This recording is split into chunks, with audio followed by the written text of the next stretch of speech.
At my son's wedding, my sister called me an unemployed loser while introducing me to his boss. I laughed. He looked at me, smiled, then told her, "You're fired."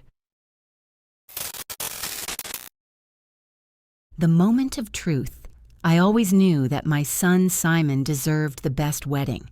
But as I watched him that August morning, adjusting his tie in front of the mirror in the hotel room, my heart swelled with pride and a slight anxiety.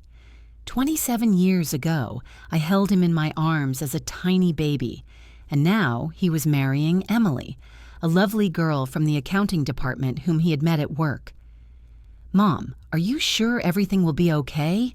he asked, turning to me. "I know you're worried about Aunt Marge." I smiled, hiding my concern. Leaving my aunt for the whole day was a difficult decision, but my neighbor, Mrs. Parker, promised to check on her every 2 hours. Aunt Marge, with her dementia, needed constant supervision, but I couldn't miss the most important day of my son's life. "Everything will be fine, dear. Today is your day." The ceremony went beautifully. Emily looked like an angel in her simple but elegant dress, and Simon couldn't hide his genuine joy. I sat in the front row, proud of my little family. My sister Stacy sat 2 seats away from me, wearing a bright red dress that I thought was too flashy for church. Stacy always loved to be the center of attention. Even today, at my son's wedding, she managed to tell at least 5 people about her new job in the HR department at Lightwood Solutions, the same company where Simon worked. The reception was held at a small restaurant called Old Oaks, which Simon and I chose because of its cozy atmosphere and reasonable prices.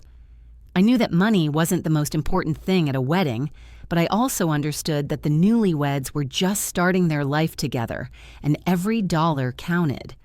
When the main courses were served, I noticed Stacy get up from her table and head toward the table, where David Sterling, Simon's boss, was sitting. He was a short man in his 50s with gray temples and piercing blue eyes. Simon often referred to him as a fair but demanding boss. "Mr. Sterling," I heard Stacy's voice rise above the buzz of conversation. "I'd like to introduce you to Simon's mother." I felt all eyes turn to me. I got up from my chair, smiled, and walked over. "It's a pleasure to meet you," Mr. Sterling said, extending his hand. "Simon is a wonderful employee. You should be proud of him." "Thank you," I replied sincerely. "He's always been a responsible guy." Then Stacy chimed in with her trademark smile. "Oh, David, you know my little sister Claire is a real unemployed loser who lives off her son. But she's cute, isn't she?" The words hit me like a slap in the face. I froze, feeling my face burn with embarrassment. Silence fell around us. The guests at the nearest tables had heard every word. I saw Mr. Sterling's eyes narrow and his expression turn to stone. I don't know why, but I laughed. It was a nervous, almost hysterical laugh that escaped from my chest against my will. Perhaps it was a defense mechanism, or perhaps it was simply shock at my sister's shamelessness. Mr. Sterling looked at me, then at Stacy, and his expression grew even more severe. "Miss Stacy Maddox," he said in a cold voice that cut through the silence like a razor. "You are dismissed. Effective Monday." The room fell silent. Even the musician tuning his guitar in the corner stopped.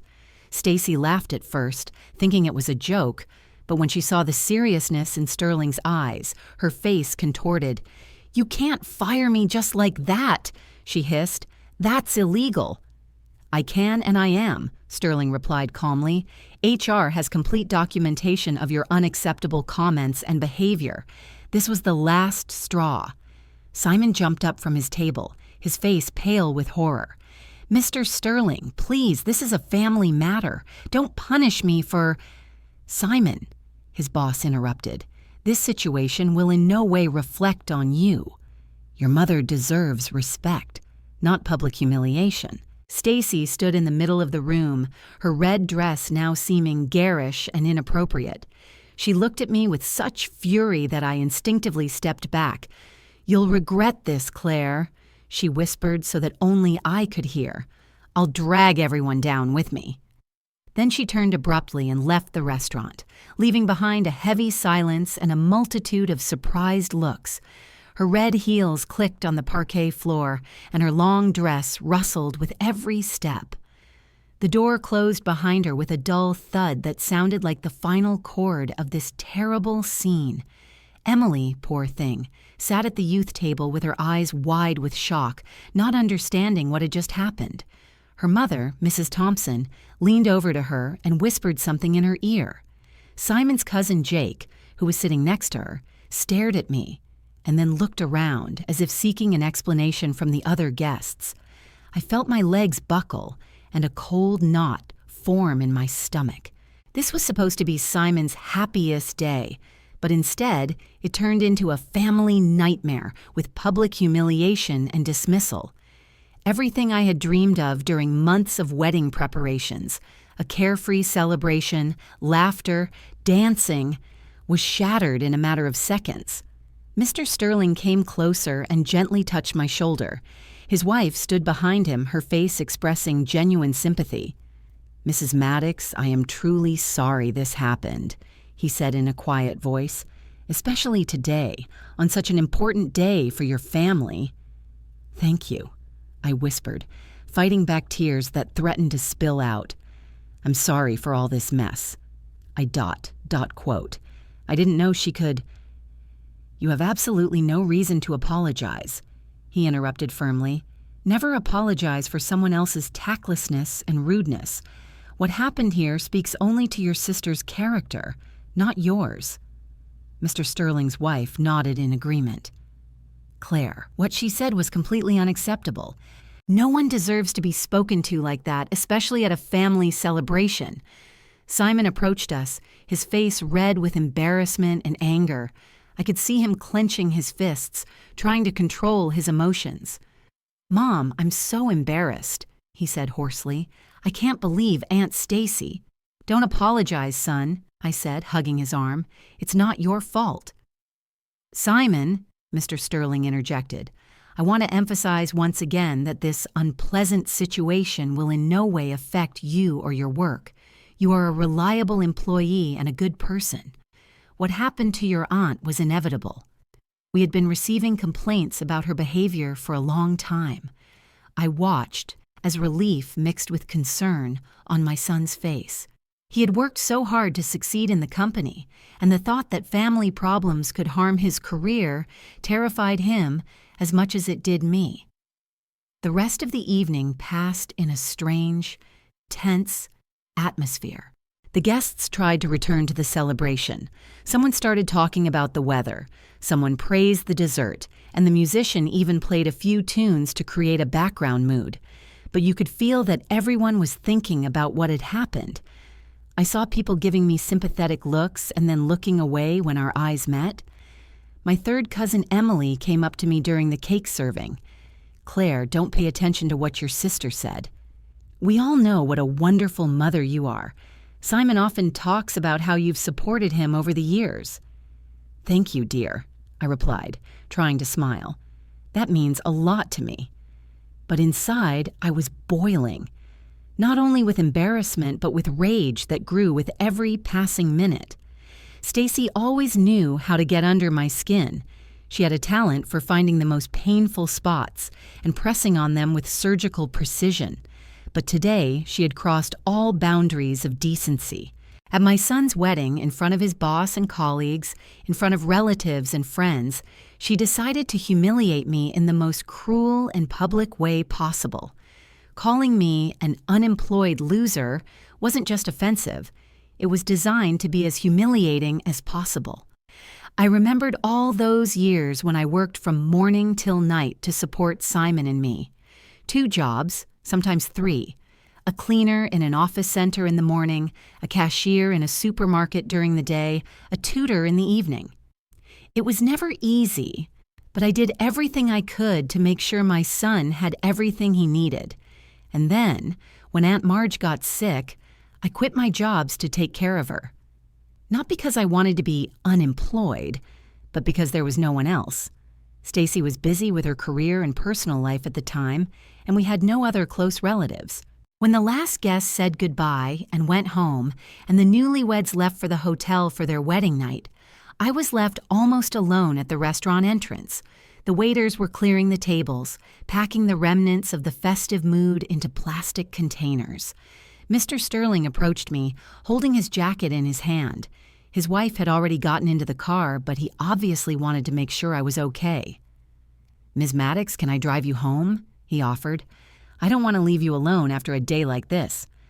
"Thank you for the offer, but I'll call a taxi," I replied, taking my phone out of my purse. "You've done enough by protecting me today." "I insist," he said softly but firmly. "It's the least I can do. Besides, I have a feeling we're not done with this situation yet." I looked up at him in surprise. "What do you mean?" "Let's talk in the car," he said, pointing to his dark sedan. "There are things you need to know about your sister and her work at our company." I nodded, suddenly feeling the exhaustion of this long, emotionally draining day. My feet ached from standing in uncomfortable shoes, my head throbbed with tension, and my soul was filled with a mixture of anger, shame, and helplessness. Chapter 2. Digging Up the Truth. The next morning, I woke up feeling like I had been run over by a truck. My head was splitting, and I had a metallic taste in my mouth, the effects of stress and a sleepless night. I lay in bed, staring at the ceiling of my small bedroom, replaying the events of the previous day over and over in my head. An unemployed loser who lives off her son. Stacy's words echoed in my head like a broken record. Every time I thought about them, a mixture of pain and rage flared up in my chest. The phone on the nightstand vibrated. A message from Simon. "Mom, Mr. Sterling wants to meet with us today at 2 o'clock. He says he has something important to tell us. Can you make it?" I quickly replied, "Of course." "Where?" "At his office." "Come to the main entrance. I'll meet you there." Lightwood Solutions was located in a modern glass building in the city's business center. I had never been there before, even though Simon had been working there for 3 years. Whenever he invited me to corporate events or celebrations, I always found a reason to decline. I felt out of place among his educated colleagues with their expensive suits and easy conversation about technology that I didn't understand. Simon met me at the reception desk. He looked tired with dark circles under his eyes. Married life hadn't started off on the best foot. "How's Emily?" I asked as we rode the elevator to the 12th floor. "Upset," he replied briefly. "She doesn't understand why Aunt Stacy behaved that way. She says the wedding is ruined." "I'm so sorry, son." He squeezed my hand. "It's not your fault, Mom." "Not at all." "Mister." Sterling's office was spacious, with panoramic windows overlooking the city center. Diplomas and certificates hung on the walls, and photographs of his family stood on a large oak table. He stood up to greet us and then invited us to sit in comfortable leather chairs across from the table. "First of all," he began, "I want to apologize again for what happened yesterday. No one should have to endure such public insults, especially at a family celebration." "Thank you, Mr. Sterling," I replied. "But you said you wanted to tell us something?" He nodded and opened a folder that was lying on the table. "The fact is, your sister's dismissal was not a spontaneous decision based on yesterday's situation. She had been on the verge for a long time, and what happened at the wedding was the last straw." He took out several sheets of paper and placed them in front of us. "Over the past 18 months, we have received 9 formal complaints about Stacy Maddox's behavior. Offensive comments about colleagues' appearance, inappropriate jokes, creating a hostile work environment. HR has spoken with her 3 times and issued 2 formal warnings." Simon leaned forward, examining the documents. "I didn't know anything about this," he said quietly. "You weren't supposed to," Sterling replied. "This is confidential information. But there is something else that concerns you directly, Simon. We suspect that someone in the company is passing confidential information to outside parties. Copies of projects are disappearing, and duplicate proposals are appearing at competing firms." My heart skipped a beat. Simon turned pale. "Are you suspecting me?" he asked hoarsely. "On the contrary," Sterling said firmly. "You are one of the few employees we have completely ruled out as suspects, but someone has access to your projects and is using that information." At that moment, my phone rang. The name Stacy lit up on the screen. I dismissed the call, but the phone rang again immediately. "Sorry," I said, answering the call. "Claire, we need to talk." Stacy's voice sounded restrained, but I could hear a threatening tone in it. "Now is not the best time, Stacy." "Oh yes, sis, it's the best time. Because if we don't talk today, tomorrow morning a lawyer will file a lawsuit against Lightwood Solutions for wrongful termination, and your son may find himself at the center of a very unpleasant scandal." I felt a chill run down my spine. "What do you mean?" "I mean, dear, that I know things about Simon's work that will be of great interest to the investigation. Meet me today at 5 o'clock at the Benchmark Cafe on Main Street, or tomorrow everyone will find out how your son violated corporate ethics." She hung up. I sat there with the phone in my hand, feeling the room start to spin around me. "Mom, what's wrong?" Simon touched my shoulder. I recounted the conversation. Mr. Sterling frowned. "That sounds like blackmail," he said. "But until we know what she means, we'd better find out." Simon rubbed his temples. "I don't understand what she could possibly know. I've never broken any rules." "I know, son," I said softly. "But you know Stacy. She always finds a way to do something nasty." And then it all came back to me. Memories of how Stacy had always been that way. Even as a child, she knew how to manipulate situations to her advantage. Our parents always believed her more than me, even though I was older and more responsible. But the worst happened 5 years ago, after our mother died. Mom left a will in which the house and all the savings were divided equally between us. But a week before the will was read, Stacy found a new document, supposedly written by Mom a month before her death, in which the entire inheritance went to her. "Mom realized that you don't know how to handle money," Stacy said with feigned concern. "She wanted me to take care of you and Simon." The document looked real. Even the signature was similar. My lawyer said that contesting it would take years and cost more than the value of the inheritance. Then Aunt Marge developed dementia, and I urgently needed someone to look after her. Stacy disappeared with the money and the house, and I was left with a sick aunt and a pile of bills. I had to quit my job because Marge needed constant supervision, and I couldn't afford a caregiver. "Miss Maddox?" Mr. Sterling's voice brought me back to reality. "Sorry, I was lost in thought. I offered to go with you to this meeting, as a witness." "It's none of your business," I objected. "It is my business when it concerns my employees," he said firmly. "Besides, if Stacy really knows something about the leak, I need to hear it." Simon nodded. "I'll go too." "No," I said sharply. "This is between me and Stacy. You stay out of it." But as we left the office, Simon suddenly stopped. "Mom, I remembered something strange. Last week, when I was showing Emily my designs on my tablet, we noticed a video there that I didn't shoot." "What video?" He took out his phone and started searching for the file. "Here, look." It was recorded accidentally when the tablet was lying on the table during a company party 2 weeks ago. I didn't pay any attention to it then, but now... A blurry image appeared on the screen. Several people were standing at a table with drinks, talking. The sound was poor, but I recognized Stacy's voice. "Don't worry, Mark. Everything will be as we agreed. Simon has no idea that his projects are being copied, and when the time comes..." The voice mixed with the music, and I couldn't hear anything else. But I saw Stacy talking to a tall, dark-haired man who was nodding and writing something in a notebook. "Who is Mark?" I asked. "Mark Fisher," Simon replied quietly. "He works in our development department. He's always been competing with me for promotions, Mister." Sterling looked at the video again. "This is enough to start an internal investigation," he said. "But first, let's find out what Stacy says at the meeting." The Benchmark coffee shop was a small, cozy place with wooden tables and the smell of freshly ground coffee. Stacy was already sitting at a corner table, dressed in a strict gray suit, her hair pulled back in a bun. She looked like a successful businesswoman, but I could see the tension in her posture.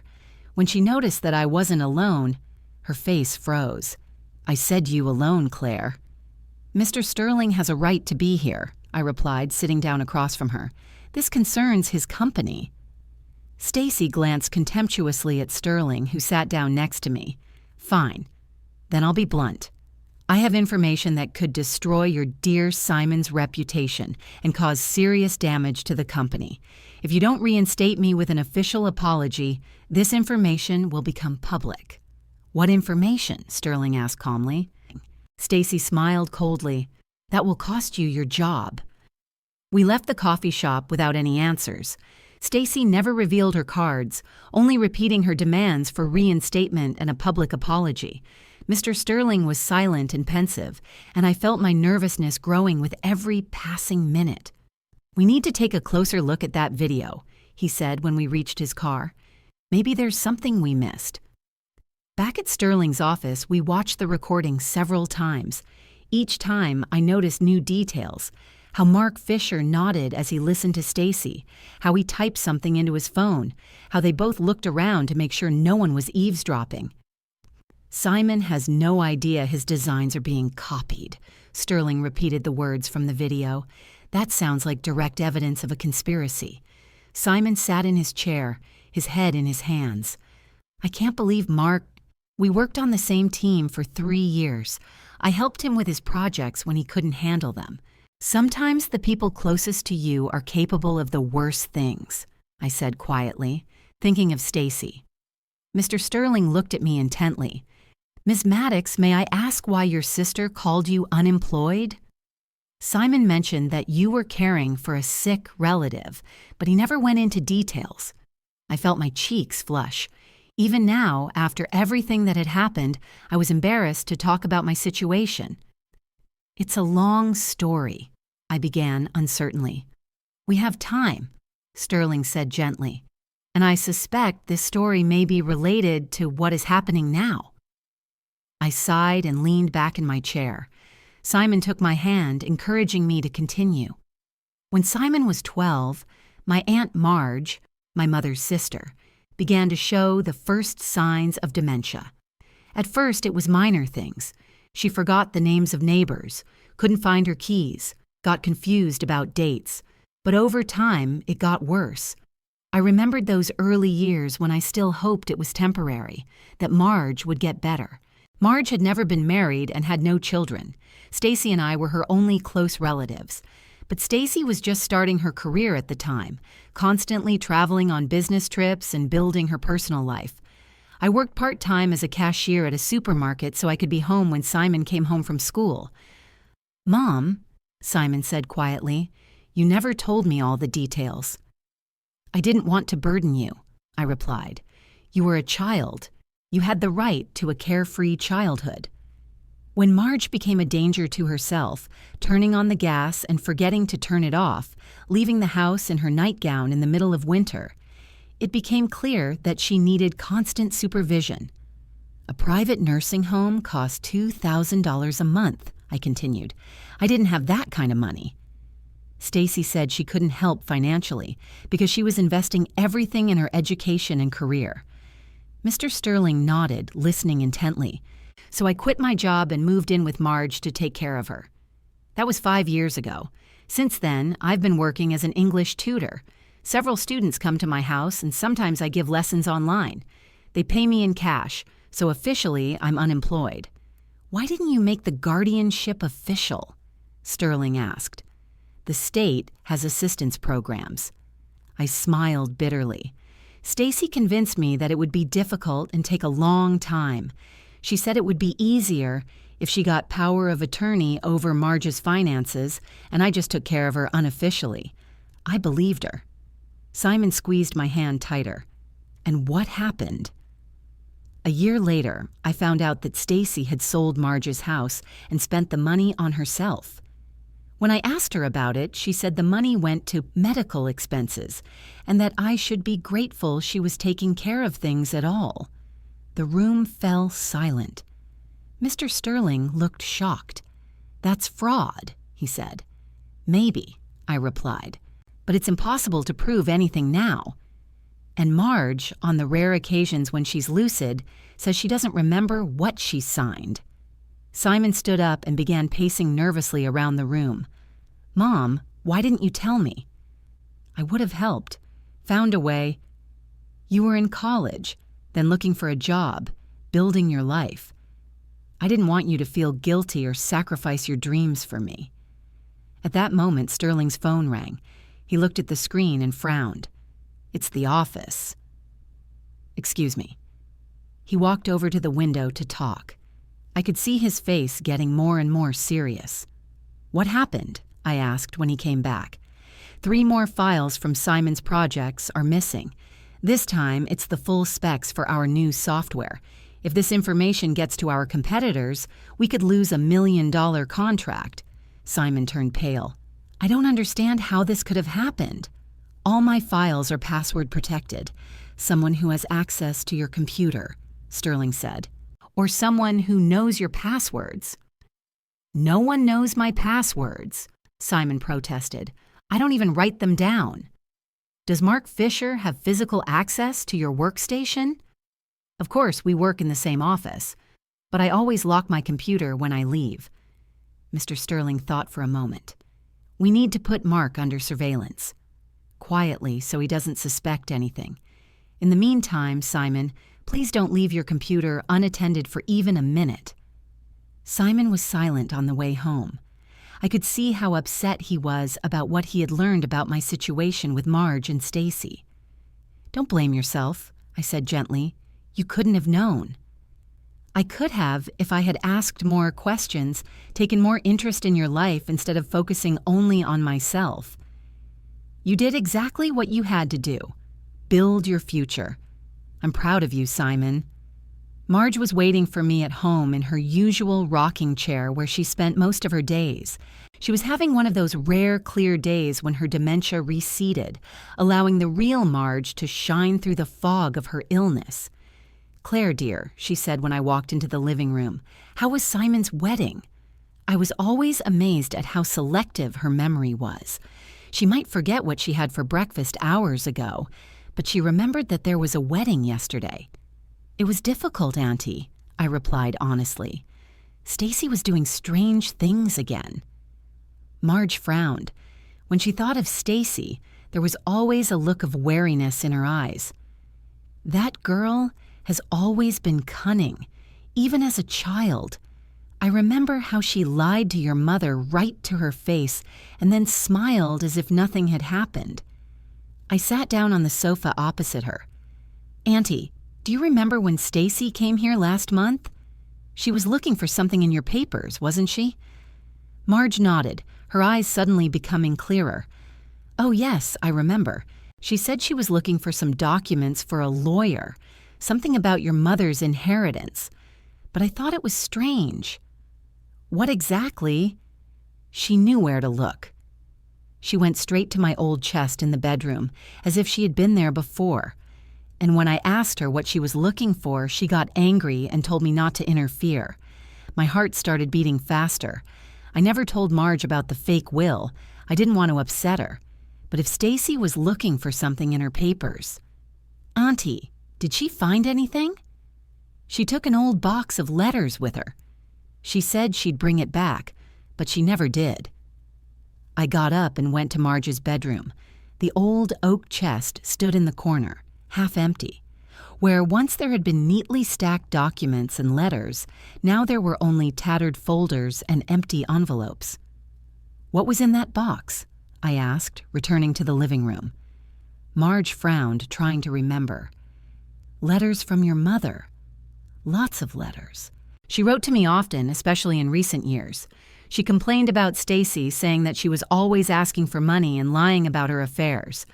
I sank into a chair, feeling my legs give way. If Mom really did complain about Stacy in those letters, if there was evidence of her deception...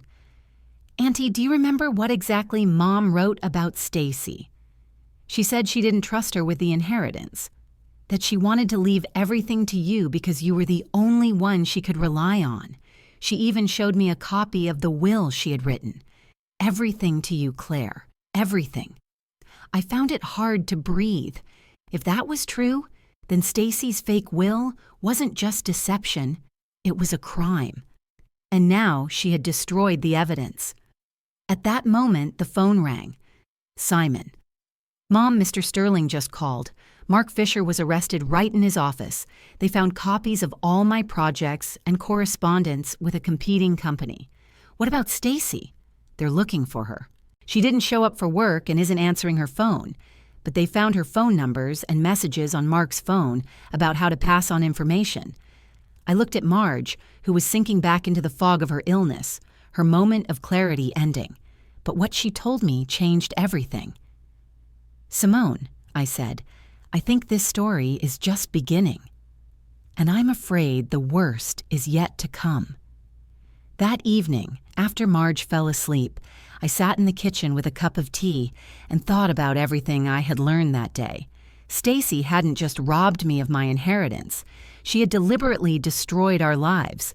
First, she took the money and the house, then she tried to ruin Simon's career, and now she was blackmailing us.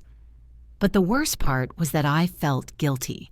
For years, I had kept quiet, not wanting to burden my son with my problems, not wanting to appear weak or incompetent.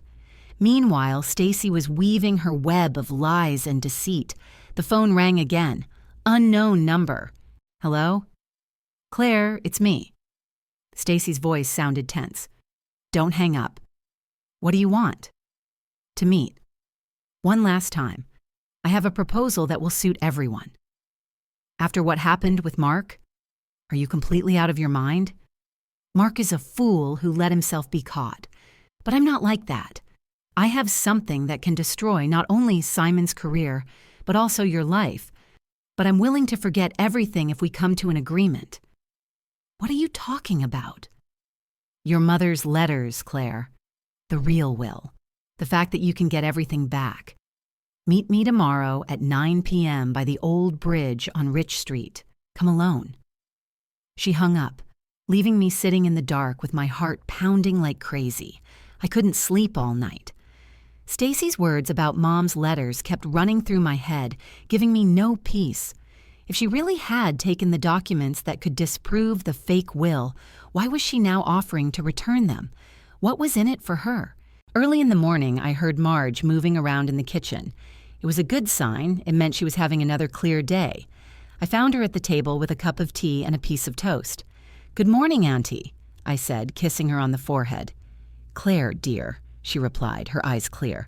Last night I remembered something else about the box Stacy took. My heart leapt.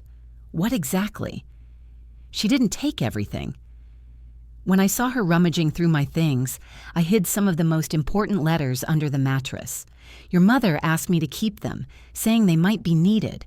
I almost ran to Marge's bedroom. Under the old mattress, between the springs and the wooden base, lay a thin folder with several sheets of paper.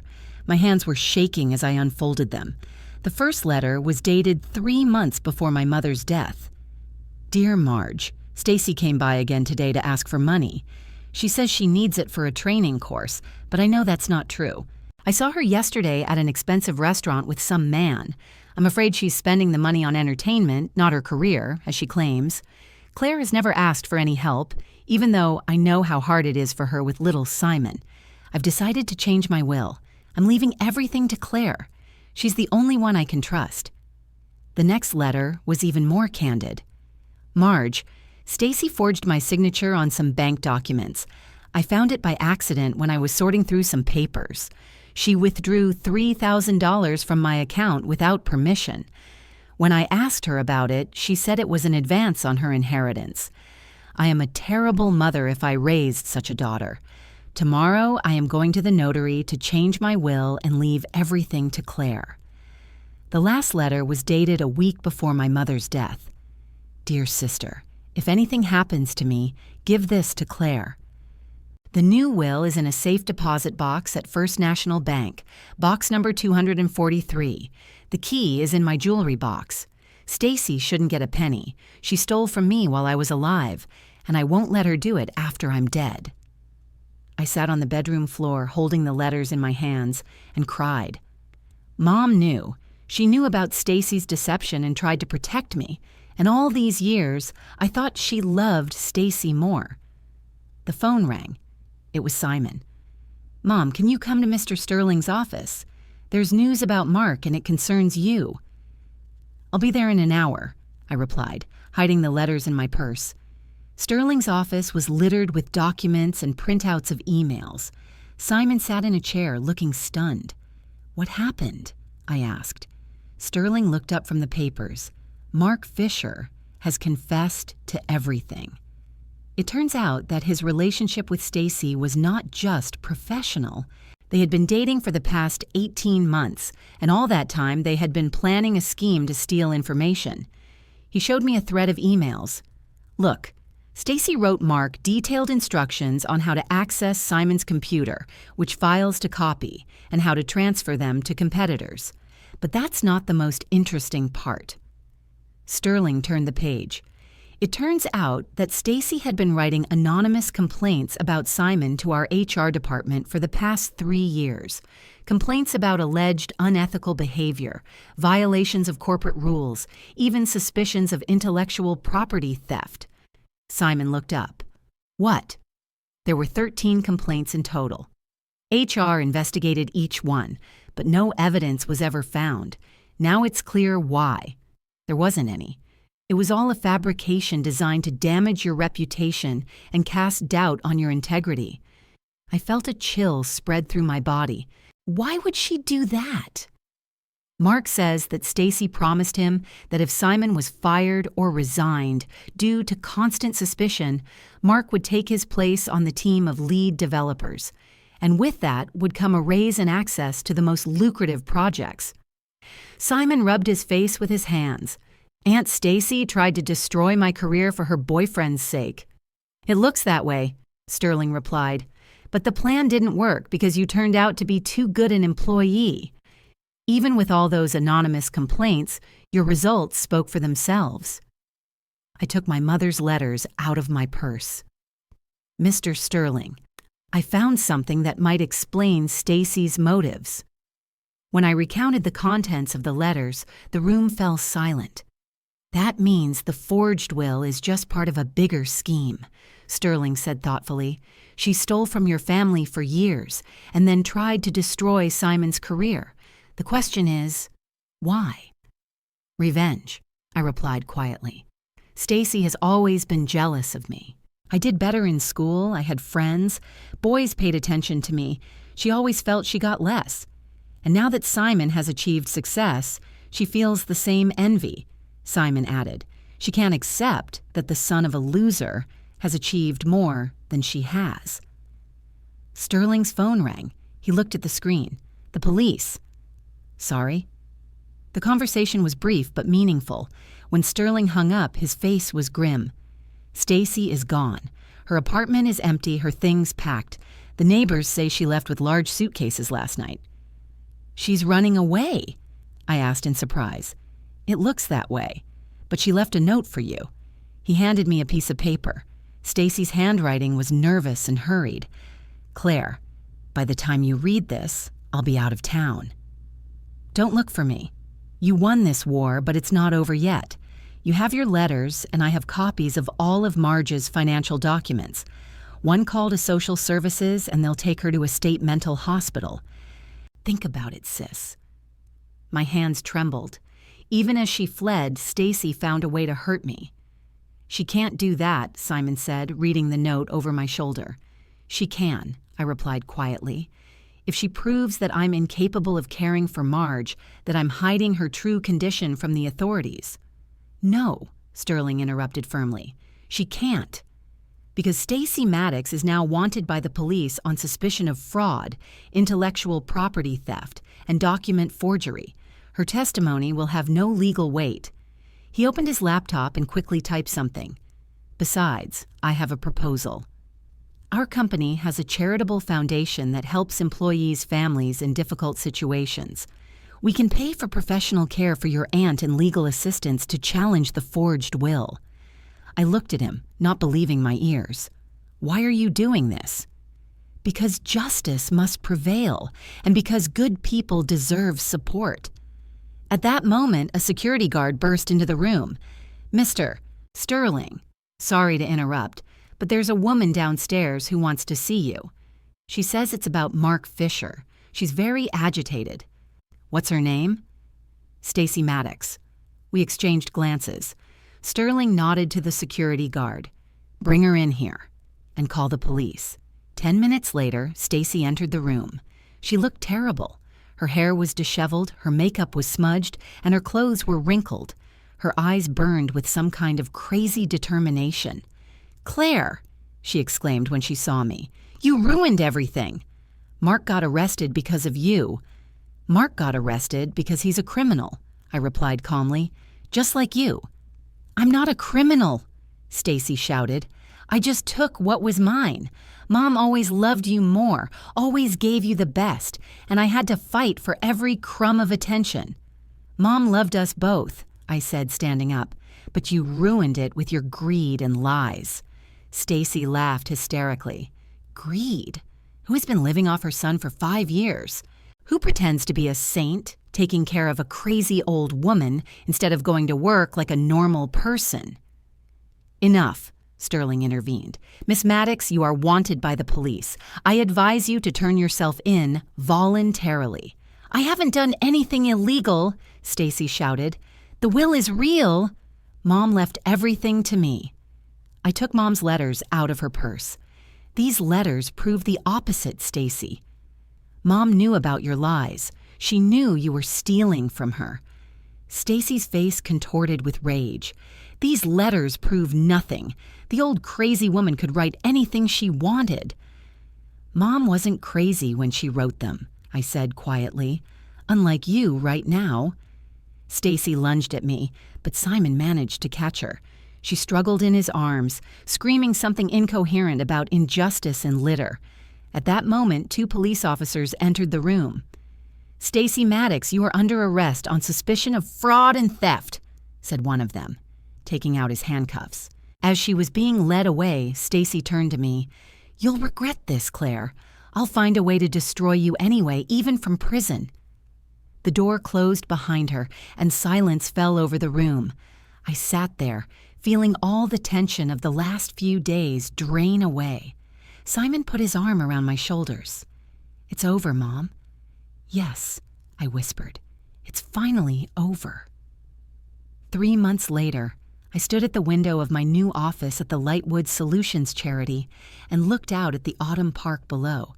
The leaves were turning yellow and falling, symbolizing the end of one chapter of my life and the beginning of another. The job of Family Assistance Program Coordinator turned out to be exactly what I had never dared to dream of. Every day, I helped people who found themselves in difficult situations.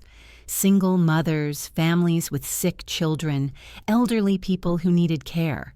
My life with Marge, all those years I thought were lost, actually gave me invaluable experience in understanding what people really need in times of crisis. Mr. Sterling, now just David, as he asked to be called, turned out to be not only a fair boss, but also a man with a big heart. When he offered me the job, he admitted that he had known about my situation with Marge from Simon for a long time and admired my dedication. "Claire," he said at the time, "we have many employees with university degrees, but few have the life experience and understanding of people's real needs that you have." Stacy's trial lasted 2 months. The evidence was so compelling that her lawyer advised her to plead guilty in exchange for a reduced sentence. She received 3 years probation and was ordered to compensate the company and me personally for the damages caused. Mark Fisher received 1 year in prison and was banned from working in the IT sector for 5 years. Upon learning the whole truth about her boyfriend, Stacy initially refused to believe that he had turned her into the police to get a lighter sentence for himself. But when all the details of their conspiracy became clear, she broke down. I saw her for the last time at one of the court hearings. She looked old and tired, her former arrogance gone without a trace. When our eyes met, I saw in her eyes not anger or hatred, but something like remorse. but maybe I just wanted to see that. After the verdict was handed down, she approached me outside the courthouse. "Claire," she said quietly, "I know an apology won't change anything, but I'm sorry. I really am sorry." I looked at my sister, once a beautiful, confident woman, now standing before me broken and remorseful. "I'm sorry too, Stacy," I replied honestly. "I'm sorry it came to this. I'm sorry we couldn't be real sisters.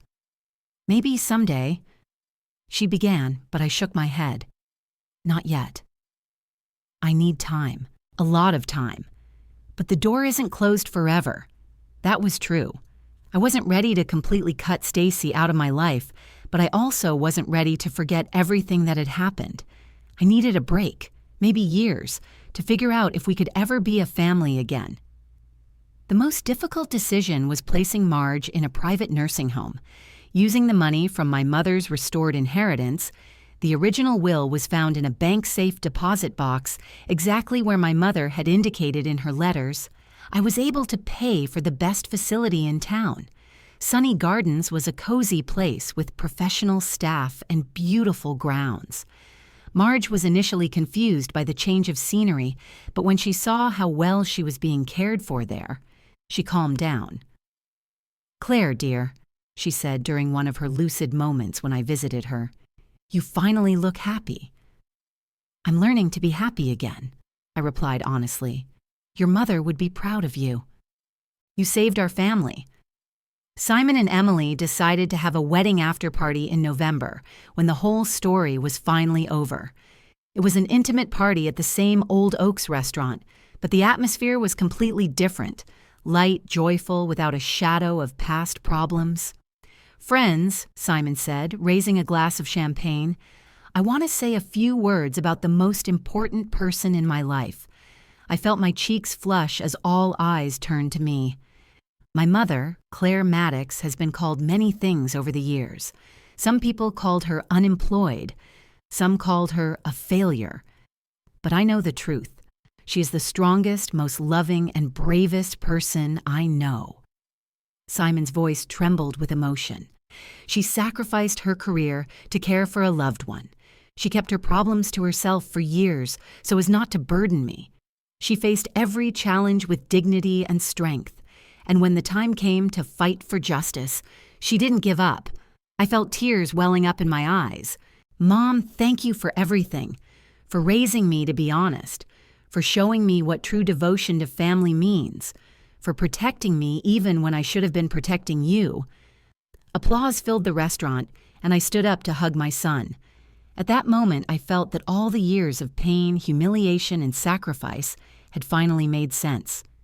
"I love you, son," I whispered in his ear. "And I love you, Mom. More than anything in the world." Later that evening, when most of the guests had left, I sat at a table with David Sterling and his wife, Carolina. They had become more than just my employers. They were my true friends.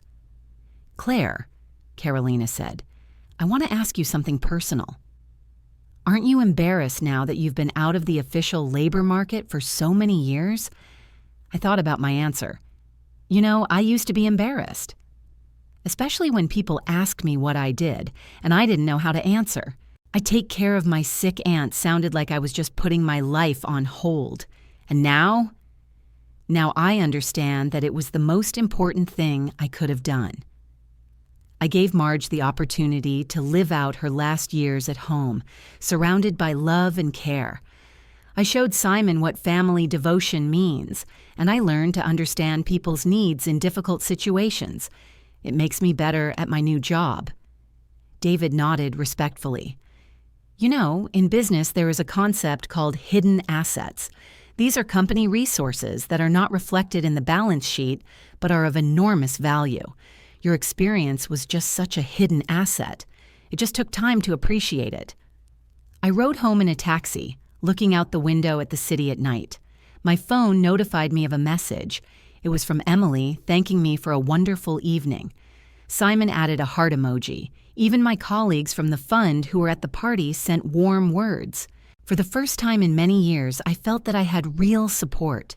a real community of people who valued and respected me. At home, in the quiet of my small apartment, now I could afford something better thanks to my new salary, I sat down at the kitchen table with a cup of tea. On the table lay a letter from the bank about my mother's restored inheritance and a folder with documents about a new pension plan. For the first time in 15 years, I had a sense of financial stability. Not wealth, but confidence in tomorrow. The ability to plan for the future, not just survive from day to day. I took out my notebook and began to write down my goals for the next year's social work courses. I wanted to formally validate my skills. A trip with Simon and Emily. We planned to go to Niagara Falls next summer, maybe even a date. Carolina hinted that she knew a very nice widower, a doctor at their hospital. The idea of a romantic relationship still scared me. For so many years, I had been focused on survival and caring for others that I had forgotten what it was like to think about my own happiness. But maybe it was time to learn. The phone rang. It was the nursing home. "Mrs. Maddox?" The nurse's voice sounded calm. "Everything is fine. I just wanted to let you know that Mrs. Marge had a very clear day today. She talked a lot about you to the other residents and said she was proud of her niece." My heart warmed. "Thank you for calling. She also asked me to tell you that she loves you and that you made the right choice." When I hung up, I realized that Marge was right. All my choices, to leave my job to take care of her, to keep quiet about my problems so as not to burden Simon, to fight for justice when the time came, were the right ones. They weren't easy, they weren't simple, they weren't what most people would have chosen, but they were right for me, for my family, for the people I love. I walked over to the mirror in the hallway and looked at my reflection. The woman looking back at me had tired eyes, but they were calm. Her face bore the marks of years and worries, but it glowed with new confidence. "Hi, Claire," I said to my reflection. "You did well." You did it. And for the first time in a very long time, those words were absolutely true. A light rain began to fall outside the window, but I wasn't upset. Tomorrow would be a new day, with new opportunities and new challenges. But now I knew that whatever life brought, I could handle it. I have strength, support, and most importantly, faith in myself. Stacy once called me an unemployed loser. Now I know who I really am.